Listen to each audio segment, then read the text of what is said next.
Are you a businesswoman who is finding it challenging to get your ideas across and make a point? Welcome to Speakers Who Get Results with Elizabeth Bachman, a podcast dedicated to helping women get the visibility they want, whether making a speech or talking in a meeting. Every week, get valuable lessons from Elizabeth or learn from her roundtable conversations with experts and speakers on how to make a difference, not just a point. On to the show with your host, Elizabeth Bachman.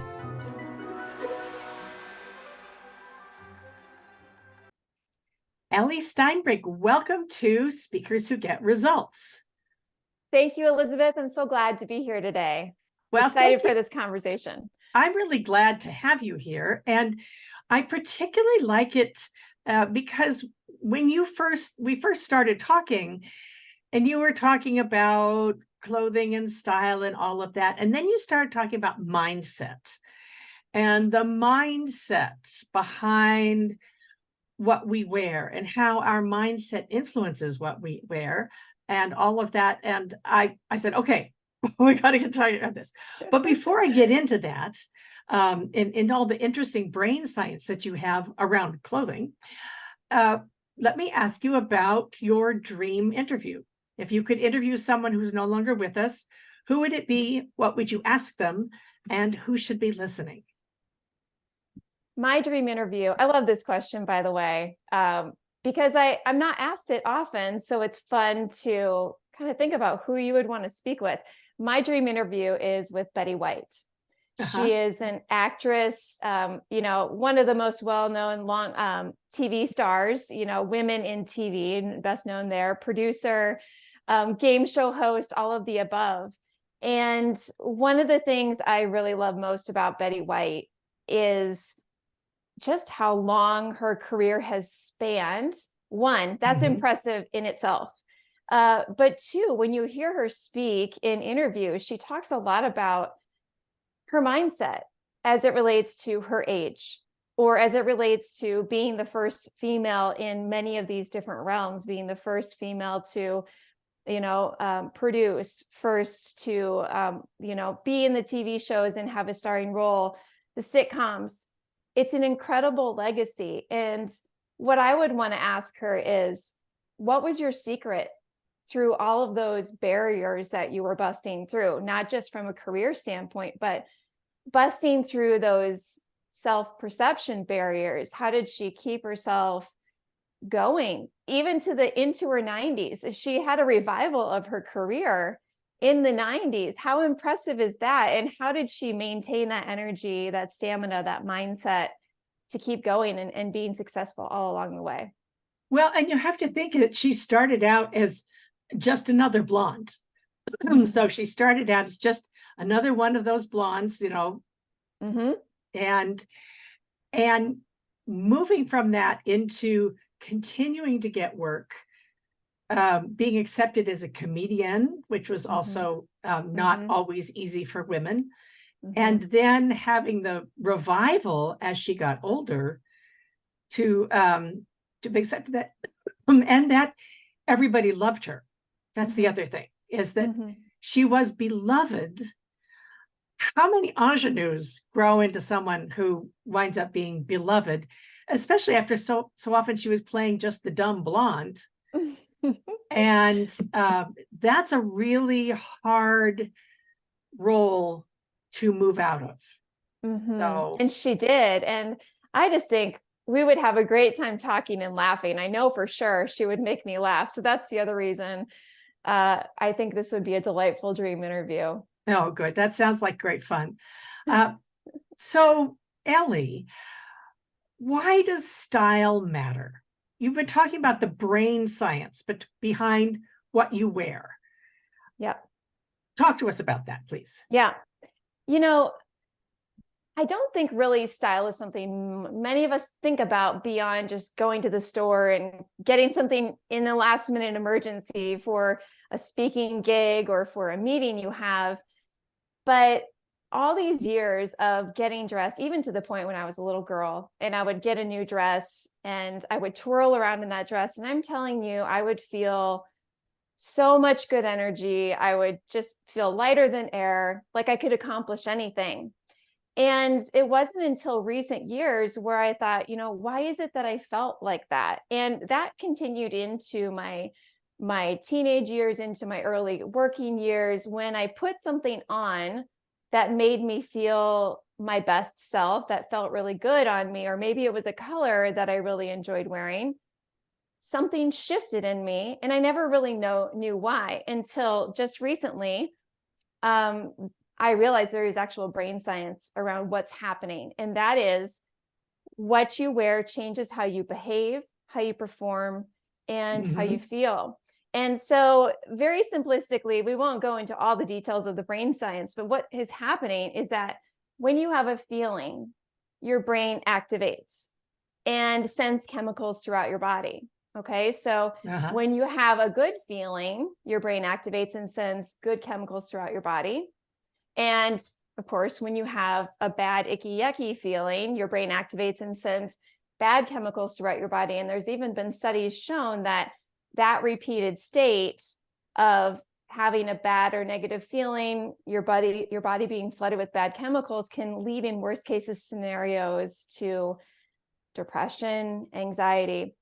And so let's take this in the context then of getting dressed. Okay. We've all been in these different scenarios in our closet. One scenario being, I go into my closet and I am totally uninspired, just maybe not excited at all about what I see in there. Maybe in some cases, I've heard a lot of women say, I walk in and I find that only a few very things fit me. Maybe my size has changed over the years. Certainly over COVID, that was the case for many people. Or maybe I'm just, wearing what I'm supposed to for work settings or social settings, but I don't feel a lot of connection to it. So we've had those moments in our closets where we're just frustrated, we're uninspired, whatever those adjectives may be. And what is happening then is that feeling is activating your brain. That feeling you have in your closet activates your brain and is flooding your body with chemicals. So then when you think about those days where your day starts off not that great, how does the rest of your day go?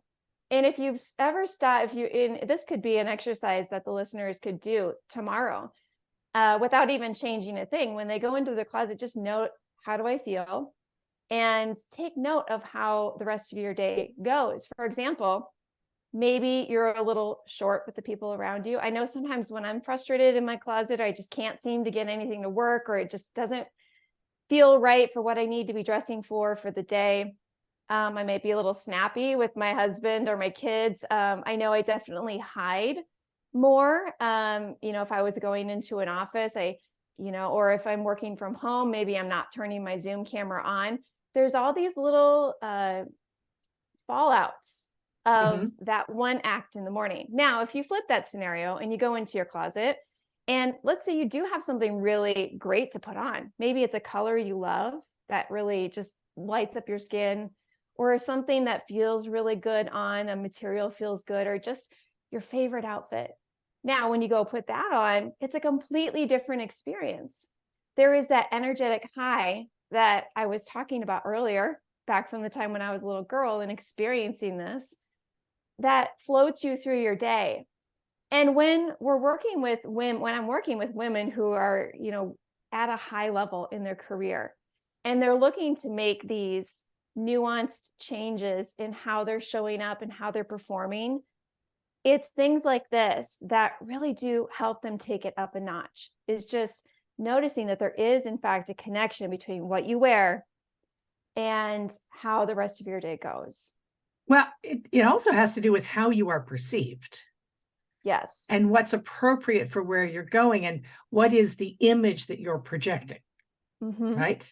Yeah, for sure. And there's an exercise I love to do with my clients that helps us really kind of get back in touch with maybe what those perceptions may be. Because as you said, equally as important is how you feel in what you wear, but also how are others perceiving you? And what I always say is, while we can't control what others are going to say about us, or, people will judge, that it happens within a split second, research has shown. while you can't control what someone is going to think of you, you can at least control what you want that perception to be. You can drive, okay, well, I want my clothes to communicate something, just like you would pay attention to your body language or your speech on stage, because you want those perceptions to be something you're controlling as much as you can.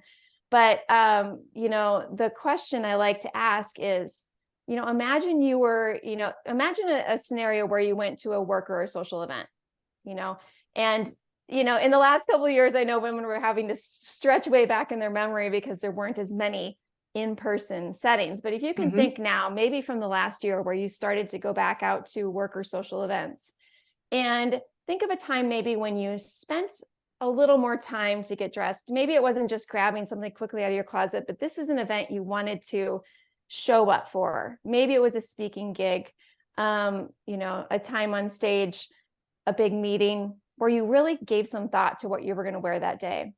Okay. And so then I asked them this question: how would the other people at this meeting or this event, how would they describe you? And write down a bunch of adjectives that you would think maybe they would use to describe you. And it's really interesting to see what their answers are. Many of my clients, I can just share one example of a client. She's a senior healthcare executive, sales executive. And she had said the words average, appropriate, I fit in.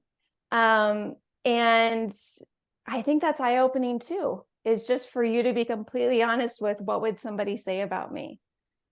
So then we flip it a bit. You think of this same work event or social setting, and now this time you've had all the time in the world or time to think about what you would want to wear, something that you imagine would best represent you, your personality, your leadership style. What is that perfect outfit? Let's say we could just kind of live in a dream world.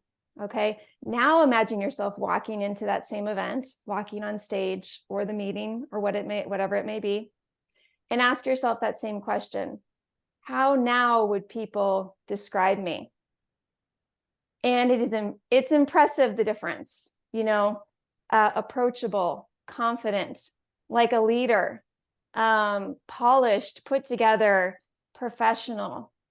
It's like a total night and day difference. But again, the reason we go through that is to help you sort of step outside yourself and say, is what I'm trying to give off to others, the perception I'm trying to create wherever I go, is it coming off that way? And let me just take a moment to be real honest with myself about if I'm doing a good job with that. And it's hard to answer that question, right? Because it's hard to look inward and say, oh, maybe that isn't quite the impression I was hoping to get off. But I think it's such an important exercise. Awareness is always where I start, is just let's take note and be aware before you can actually make a change. Well, I'm thinking about how awareness of the voices in your head, which might not be so helpful. One of the things I know when I'm working with speakers, and people say, how do I practice? Even just your introduction, how you introduce yourself is to do it in the mirror, but recognize that at least the first 3 times, you're not going to be objective, because at least the first 3 times you're going to be saying, oh, look, I've got wrinkles. Oh dear, do I really look like that? Things like all that chatter in your head is you have to go through it at least 2 or 3 times before you can then be objective. Yeah. It's just, you just have to get past it. It's going to happen. Yep. So. And those voices are really hard to ignore and put aside. So actually let me skip ahead to one of my later questions. The voices are hard to ignore. And just saying, that's not, I don't want to think that. I want to just love myself. I don't, doesn't work for me. Yeah. No, doesn't work for anybody I know. How can we deal with that mindset as we are getting ready to go out and do a presentation within an organization or in public outside your organization? Yeah, that's a great question. So when I'm working with my clients, we do a half-day session to start where we define their style brand. And we cover a number of Their topics. style brand. Style brand. I've spent 20 years in the marketing industry where I was working on brands for all sorts of companies. And now my focus is working on the style brand for women. So in this half-day session, we're doing all sorts of things to help define their style brand in terms of their best colors, their power color, what their style words are, understanding how to dress their particular body type. But one of the most important pieces of this session is exactly what you're speaking to, which is the mindset around style. Mm-hmm. And I like to say that if we're wanting to make really any kind of transformation, but in my world, if we're wanting to make a style transformation, which is what they're coming to me to do, is to make a real change, is we got to peel back some layers on maybe what's holding us back from stepping into that vision we have for ourselves. For example, we could go through this half-day style brand session and, get into visioning exercises and say, walk away with, okay, great, this is what I want my style to be. But the problem is then you go and, either you go out shopping on your own or we do it together. And if we haven't worked through those mindset issues, you're going to run into the same behaviors, actions that you always have been when you have gone into the store. You might go into a store and say, oh, well, I can't try any of this on because it doesn't work for my body. Or I must always pick black because I believe that wearing black in a professional setting is always the most appropriate. Or maybe that's all I see others around me wearing. So one of the ways I help my clients sort of dig into this, what's holding them back, is an exercise that I do. And so there's lots of rules, lots of expectations, lots of beliefs around either style or our bodies. And those come from a number of different places. I have many examples I can share personally. You might too. And also my clients, it could be, something someone said to you on a playground when you were a kid about your body or your style. It could be that, you entered a workplace and you saw everyone dressing in a certain way. So then you felt like you had to dress that way in order to be professional or in order to be successful. So here's the exercise we go through. And I think this starts to help you just, again, go back to that awareness of a lot of these things we don't realize we're hanging on to, or that they're kind of ruling our actions and our behaviors. So again, the first step is let's just figure out what those things are so that we can work to change the mindset moving forward. So first, we just name what is the rule or expectation that has been dominating me. And I'm going to tell you, if you guys end up doing this exercise for yourself, don't be surprised if many examples come up.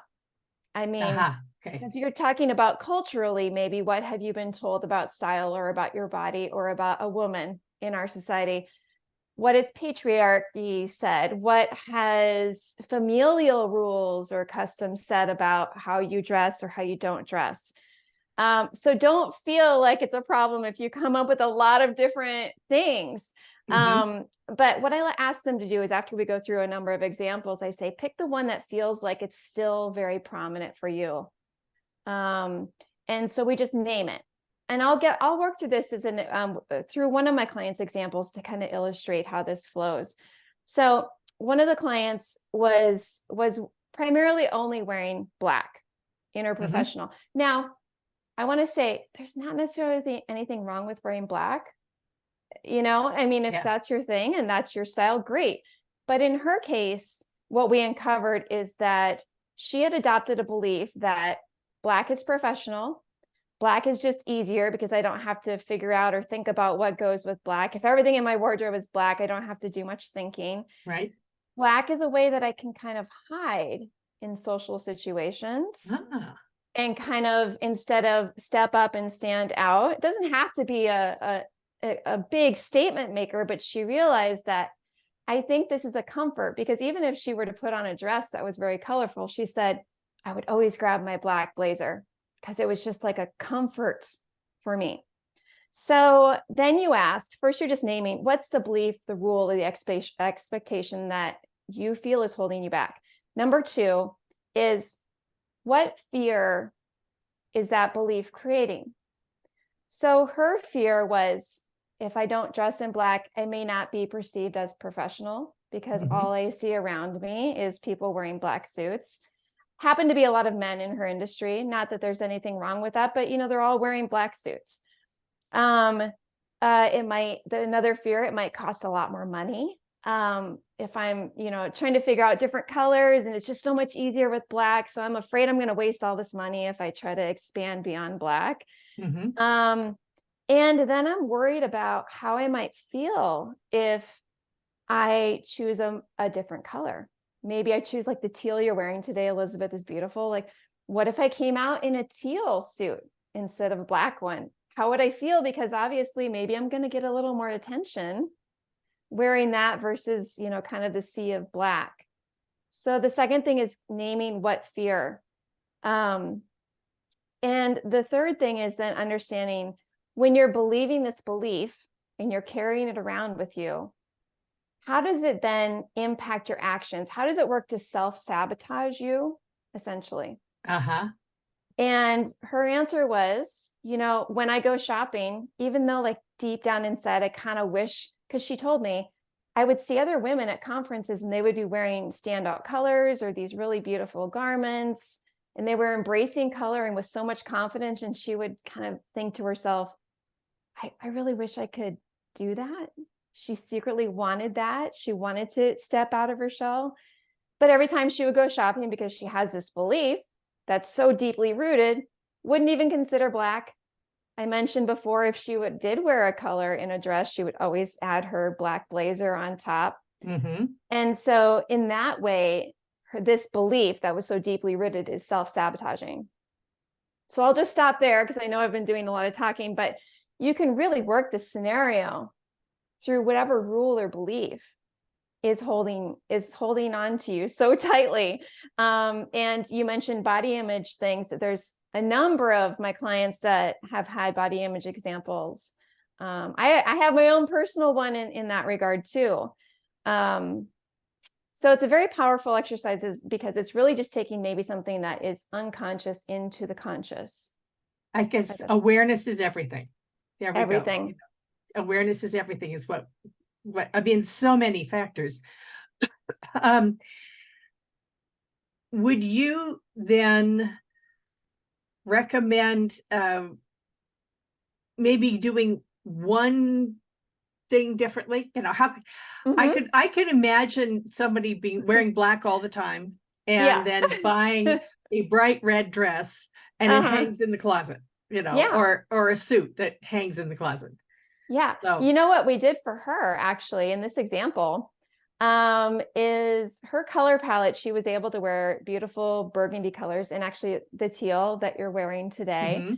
And so we ended up buying her a suit. She felt really good in a suit. She wanted to keep wearing that in that teal color you're wearing. And then we also bought one in burgundy. And the reason I suggested that is sort of a next step is because, it is a color, but it doesn't feel so in your face, like maybe a hot not pink. Fluorescent, not fluorescent pink, right? Right. Yes.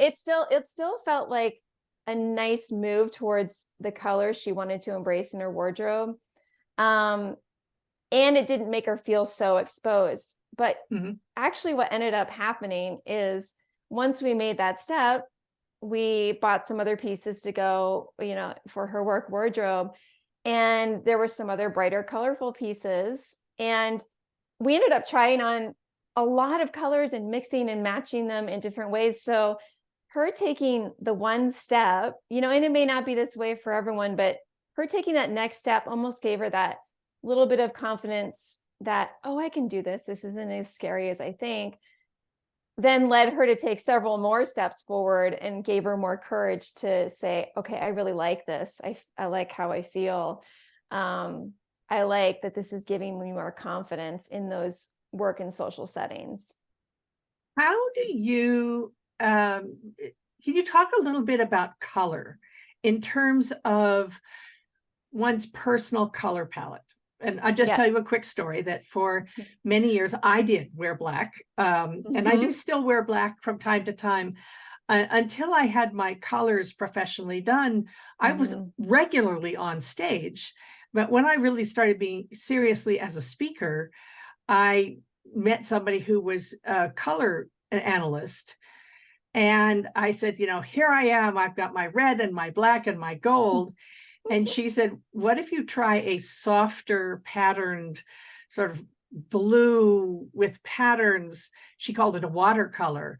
And we were doing this in a group, and everybody saw the softer blue and the grays and said, wow, you look so much better. And I said, but the other one, that's my whole closet over there is the other one.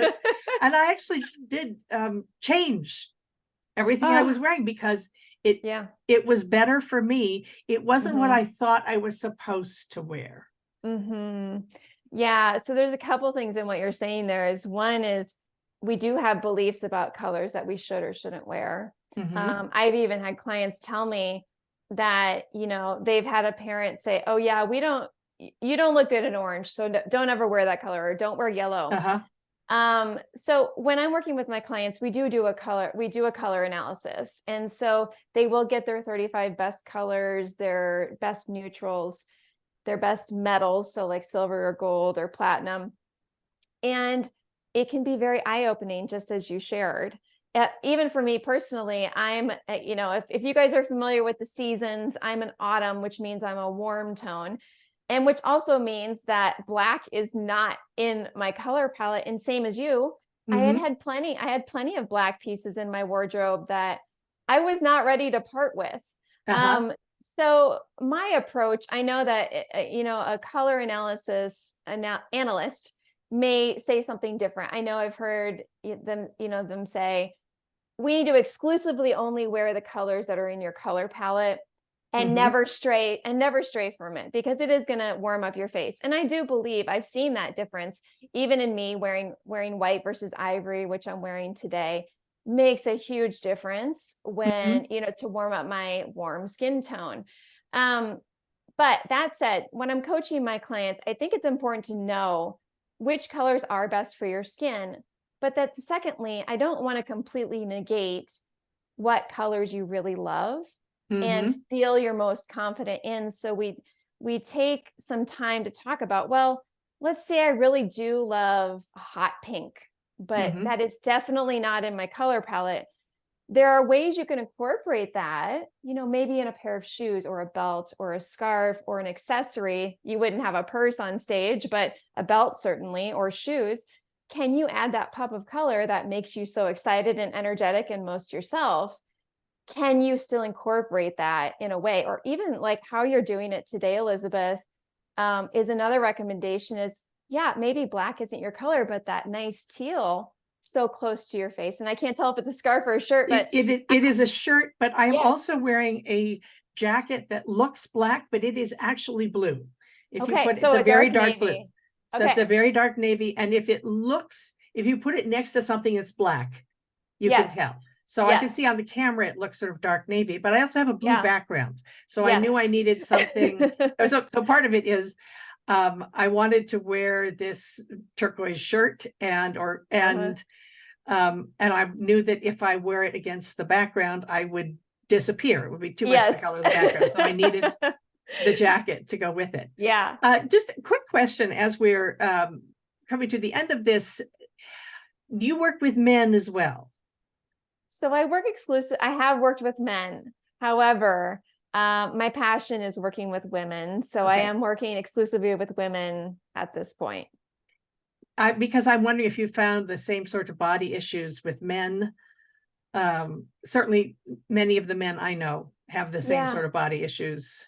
Yeah. Body issues. And I think just sort of doubting their skills, and trying to Mhm. figure out, does this actually work together? And I find even, with women or men, you get into the closet, and even if you have an idea of what you want to do, you might hold yourself back because you're not sure. Oh, wait, I'm not sure these two colors go together, or, I'm not sure what shoe to put together with this whole thing. And so they kind of just lean towards playing it safe. So there's that aspect of it. But yeah, I think all of that exists no matter if you're male or female. I think there's the exercise we went through is valuable no matter who you are and what your experiences are. I think it's really beneficial. Well, Ellie Steinbrink, this has been really fun to have you on here to really talk about the mindset behind what we wear, since it's so important and it's something that we don't really pay attention to. For someone who's listening, who's saying, "Oh, she's speaking my language. How do I, what's one step you could start with for those of us who are perhaps not the world's greatest shoppers?" Yes. So I hate shopping. So having someone like me who's not so great at shopping. Yeah. Well, I would say, I'm going to go back to what we talked about earlier, Elizabeth, because one of the things I always tell my clients is we're not going to jump straight to shopping, because we got to figure out first what makes us excited. What is a reflection of our insides on the outsides? What is true for you? And to go through that exercise of peeling back the layers, because after years and years of working and being in different careers and in different settings, we kind of lose sight of what makes us tick and what makes us feel our best selves.